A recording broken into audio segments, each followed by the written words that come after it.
Hello बच्चों, कैसे हो।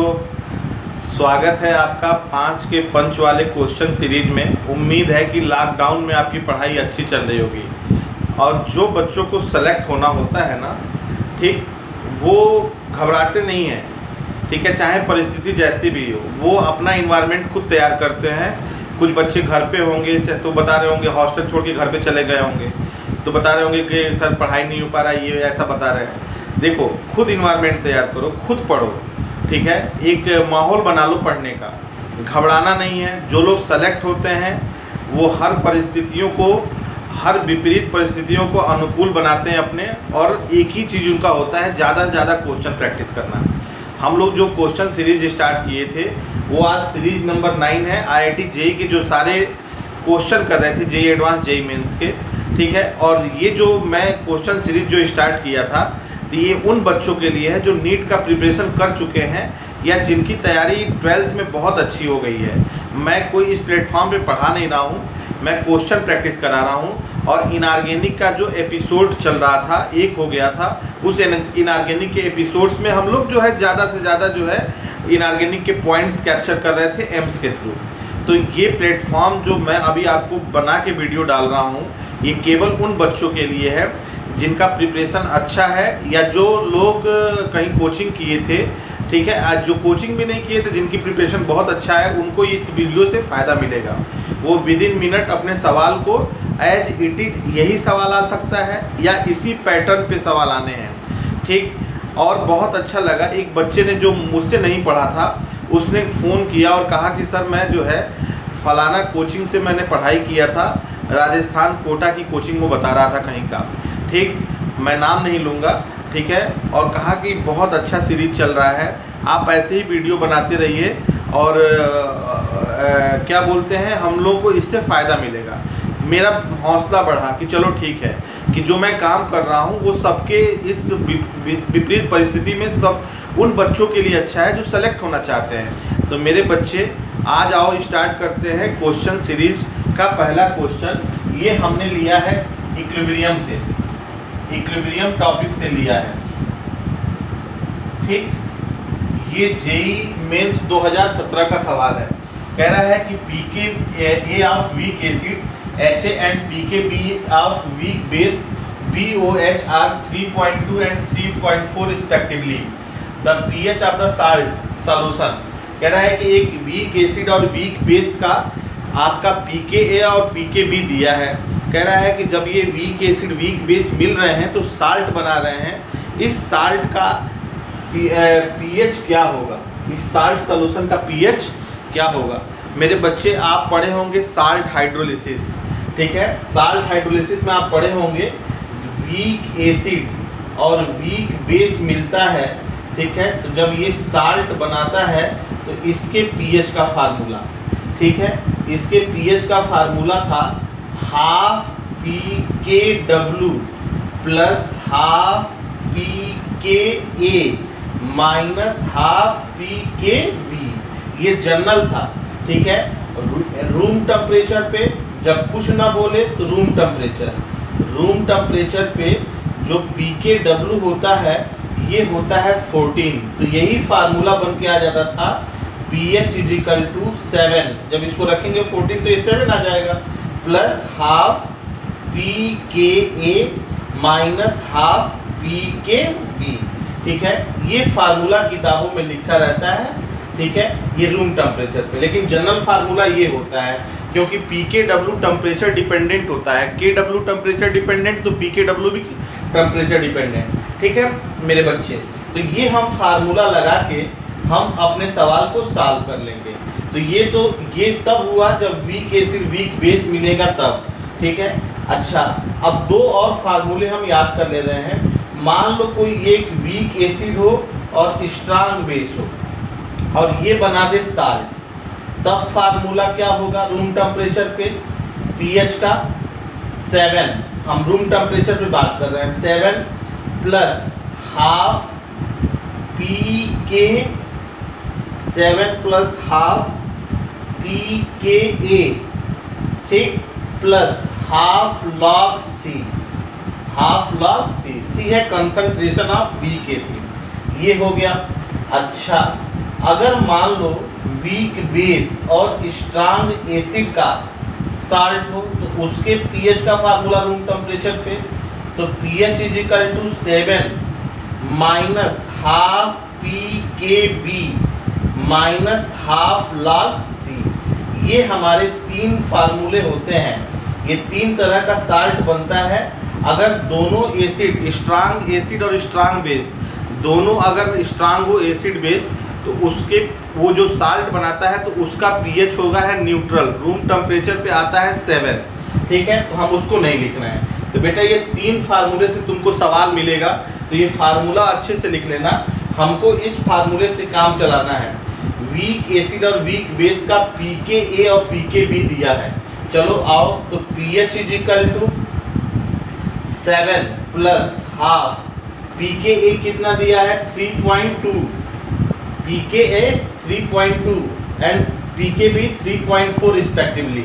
तो pKa दिया है 3.2, ठीक है, माइनस हाफ pKb कितना दिया है, pKb दिया है 3.4 इंटू 3.4। सॉल्व करो इसको, 7 प्लस 1.6 माइनस 1.7। जब इसको सॉल्व करेंगे तो मेरे बच्चे आएगा 6.9।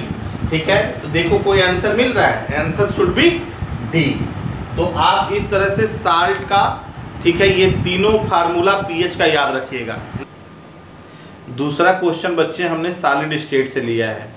ठीक है, सारे लोग तो पेन और कॉपी लेके बैठे ही होंगे। क्वेश्चन देखना, नोट करते चलना। ठीक है, बहुत फायदे में रहोगे।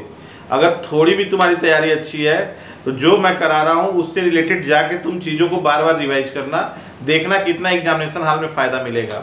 हाँ, वीडियो से पहले जो है, अभी फैन भी चल रहा था तो फैन मैंने ऑफ कर लिया, आवाज़ आएगा तो इसके लिए फिर आप थोड़ा सा मैनेज करिएगा। ठीक है मेरे बच्चे, अब ये दूसरा क्वेश्चन हमने सॉलिड स्टेट से लिया है, इसकी बात हो चुकी है। अच्छा, इस क्वेश्चन को करने से पहले आप हमको बताइए, ठीक है, हमने आपको क्यूबिक सेल क्रिस्टल लैटिस पढ़ाया था 7। ठीक है, 7 क्रिस्टल लैटिस होते हैं और उन क्रिस्टल लैटिस के 14 ब्रेविस लैटिस होते थे। ठीक है, एक क्रिस्टल लैटिस था क्यूबिक। ठीक है, अब क्यूबिक के भी हमने पढ़ाया था SCC, BCC और FCC, और उनका रैंक ऑफ सॉलिड बताया था Z। ठीक है, और हमने बताया था कि Z ये बताता है कि एक यूनिट सेल में कितना इफेक्टिव एटम है, इसी को बोलते थे Z। तो अगर हमको SCC का Z हमने बताया था 1, BCC का 2 और FCC का 4 बताया था। ठीक है, तो उसी पे आधारित ये सवाल है, अगर ये आता है तो आप कर लेंगे। अच्छा हाँ, एक चीज़ और आपको सीखने को मिलेगा। ठीक है, इस क्वेश्चन से भी बताता हूँ क्या कह रहा है कि sodium and magnesium crystallize in BCC and FCC type crystal respectively. Sodium हमारा BCC टाइप का है, ठीक, और हमारा मैग्नीशियम कह रहा है FCC टाइप का है। ठीक, then number of atom and sodium and magnesium present in the unit cell of their respective crystal. ठीक है, तो कह रहा है कि इनके यूनिट सेल में कितना एटम होगा, नंबर ऑफ एटम इनके यूनिट सेल में कितना होगा। ठीक है, क्रम से बताओ। ठीक है, पहले सोडियम में, ठीक है, तो बताइए सोडियम का Z कितना है, BCC का Z कितना होता है 2 और FCC का Z 4, और ये यही बताता है कि एक यूनिट सेल में कितना इफेक्टिव एटम है। तो बताइए आंसर कौन सा जाएगा, बताइए आंसर जाएगा डी। जल्दी से नोट कर लीजिए इसको भी। चलिए नेक्स्ट, थर्ड क्वेश्चन बेटा हमने जो है केमिकल काइनेटिक्स से लिया है। ठीक है, ये JEE मेंस 2015 का सवाल है। ठीक है, सारे लोग कॉपी पेन निकाल के इसको नोट करते रहना भैया। ठीक है, तभी आपको ज़्यादा से ज़्यादा फायदा मिलेगा। ठीक है, और चीज़ों को रिवाइज करिए, ज़्यादा से ज़्यादा रिवाइज करिए। देखिए 100 किताबों को एक बार पढ़ने से अच्छा है एक किताबों को 100 बार पढ़ें। तो जो भी आपके पास नोट्स है, जहाँ भी पढ़े हैं उस नोट्स को बार बार रिवाइज करिए। सारे क्वेश्चन एक ही तरह से मिलते हैं। हाँ, एग्ज़ाम बहुत आसान होता है, जो लोग के कॉन्सेप्ट क्लियर होते हैं, बेसिक्स, बहुत बड़े बड़े नहीं, बेसिक्स कॉन्सेप्ट क्लियर होते हैं, वही लोग एग्ज़ाम निकालते हैं। ये 12th लेवल का एग्ज़ाम है। ठीक है, इसको ज़्यादा आप बड़ा मत करिए। ठीक है, ये क्वेश्चन फंस गया तो परेशान हो गए, बड़े क्वेश्चन, आप 1 मिनट के अंदर क्वेश्चन सॉल्व करने की टेंडेंसी डेवलप करिए, यही आपका एग्ज़ाम है। ठीक है मेरे बच्चे, केमिकल काइनेटिक्स से लिया है। इसमें कह रहा है कि higher order greater than 3 reaction are rare due to. ठीक है, हायर ऑर्डर के रिएक्शन रेयर क्यों होते हैं, ठीक है, क्यों होता है, ठीक है। तो इसका जैसे कि जब जो रिएक्टिंग स्पीशीज होता है उसका कोलिजन साइमल्टेनियसली करने का जो प्रोबेबिलिटी होता है बहुत कम होता है। ठीक है, जो रिएक्टिंग स्पीशीज जब आपस में कोलाइड करते हैं तो बनता है प्रोडक्ट, तो वो साइमल्टेनियसली बहुत कम जो है उनका प्रोबेबिलिटी होता है इनका कोलिजन का। ठीक है, तो इसलिए जो हायर ऑर्डर के रिएक्शन रेयर होते हैं। तो आंसर जाएगा सी। इस क्वेश्चन को ऐसे ही याद करिएगा, जेईई मेंस 2015 में पूछा है, ऐसे रिपीट होने की संभावना है। चलिए देख लीजिए बेटा नेक्स्ट क्वेश्चन, क्वेश्चन नंबर 4 हमने लिया है एल्कोहल फिनाल ईथर से। कह रहा है कि phenyl magnesium bromide react with methanol to give. अगर हम फेनिल मैग्नीशियम ब्रोमाइड, फेनिल का मतलब C6H5 मैग्नीशियम ब्रोमाइड, ठीक है, इसका रिएक्शन हम कराते हैं मेथेनॉल से, ठीक, CH3OH, तो क्या बनेगा, ये क्या बनेगा, ये क्वेश्चन कह रहा है। ठीक है मेरे बच्चे, सब आपको अगर पता होगा, ये है ग्रिग्नार्ड रिएजेंट। ये क्या है, ग्रिग्नार्ड रिएजेंट। ग्रिग्नार्ड रिएजेंट का रिएक्शन, ग्रिग्नार्ड रिएजेंट का रिएक्शन, ग्रिग्नार्ड रिएजेंट का रिएक्शन, ग्रिग्नार्ड रिएजेंट का रिएक्शन अगर कंपाउंड जिसके पास एक्टिव हाइड्रोजन हो, कंपाउंड जिसके पास एक्टिव हाइड्रोजन हो, कंपाउंड हैविंग एक्टिव हाइड्रोजन से करा दें तो बनता है ग्रिग्नार्ड रिएजेंट का RMgX को बोलते हैं ग्रिग्नार्ड रिएजेंट, और एक्टिव हाइड्रोजन, तो एक्टिव हाइड्रोजन का H, ये R और ये H मिल के बनता है RH, मिल के ये बनता है RH, ये बन जाता है आपका, ठीक है, एल्केन। ये R एलिफैटिक भी हो सकता है या एरोमेटिक भी हो सकता है। तो अगर एलिफैटिक होगा तो एलिफैटिक हाइड्रोकार्बन, एरोमेटिक होगा अगर ये, ठीक है, तो एरोमेटिक हाइड्रोकार्बन। तो यहाँ पे देखो ये ग्रिग्नार्ड रिएजेंट है RMgX, ये कंपाउंड, अब एक्टिव हाइड्रोजन वाले कंपाउंड कौन होते हैं, ठीक है, F, O, N, triply bonded carbon से लगा हाइड्रोजन, से लगा हाइड्रोजन, ये कहलाता है एक्टिव हाइड्रोजन। ठीक है, तो बताओ ये O से लगा हुआ हाइड्रोजन है, तो ये H और ये R, तो ये बना C6H5 और H, मतलब C6H6, ठीक, और ये MgBr, CH3 को Me लिख देंगे।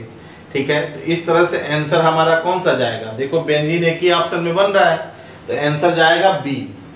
ठीक है, जल्दी से नोट कर लो। नेक्स्ट क्वेश्चन बेटा, नेक्स्ट जो हमने क्वेश्चन लिया है बायोमॉलिक्यूल से, ये जेईई मेंस 2016 में पूछा है। कह रहा है कि observation of Ruhemann's purple is confirmatory test for the presence of starch reducing sugar protein and cupric ion. मेरे बच्चे ये बहुत अच्छा सवाल है।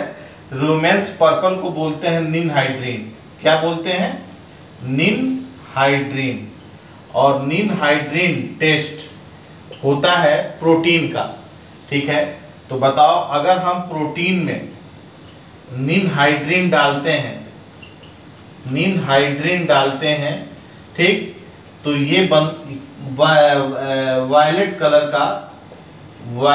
कलर का प्रेसिपिटेट आ जाता है, वायलेट कलर का प्रेसिपिटेट आ जाता है। तो अगर प्रोटीन में पता करना है प्रोटीन है कि नहीं, तो निनहाइड्रीन डालो, तो निनहाइड्रीन डालने से कैसा प्रेसिपिटेट आ जाए, वायलेट कलर, तो प्रोटीन है। और इस ल्यूमेंस पर्पल को बोलते हैं निनहाइड्रीन, तो ये एक तरह का निनहाइड्रीन है। निनहाइड्रीन टेस्ट प्रोटीन का कंफर्मेटरी टेस्ट है, तो आंसर जाएगा हमारा सी। इस क्वेश्चन को अच्छे से याद रखिएगा। ठीक है, और इस तरह से हम लोगों ने जो है 5 का पंच आज जो है खत्म कर लिया मेरे बच्चे। देखो सबसे एक अहम बात हम तुमको बताना चाहते हैं, ठीक है, कि ज़्यादा से ज़्यादा पढ़ाई करो, कोई टेंशन नहीं, जो होगा देखा जाएगा। ठीक है, प्रेजेंट देखो, हम लोग कभी नहीं सोचे थे कि ये दिन आएगा कि हम लोग अपने घर में लॉकडाउन हो जाएंगे। हम ही क्या, पूरा संसार लॉकडाउन है, कभी कोई नहीं सोचा था। ठीक है। तो प्रेजेंट में क्या चल रहा है ये देखिए, एग्जाम कब होगा कब नहीं होगा, क्या होगा क्या नहीं होगा, इन सब चीज़ों से दूर रहिए। छोटे छोटे वीडियोज लोग बना के डाल रहे हैं कि मेरा व्यू बढ़े, चैनल बढ़े का, इस तरह से, तो इन सब चीज़ों से आप दूर रहिए। आप मेंटल फ्री हो जाइए कि हमको प्रेजेंट में आज पढ़ना है तो पढ़ना है, ठीक, और अच्छे से जो है अपनी पढ़ाई करिए। बहुत बहुत शुक्रिया वीडियो देखने के लिए।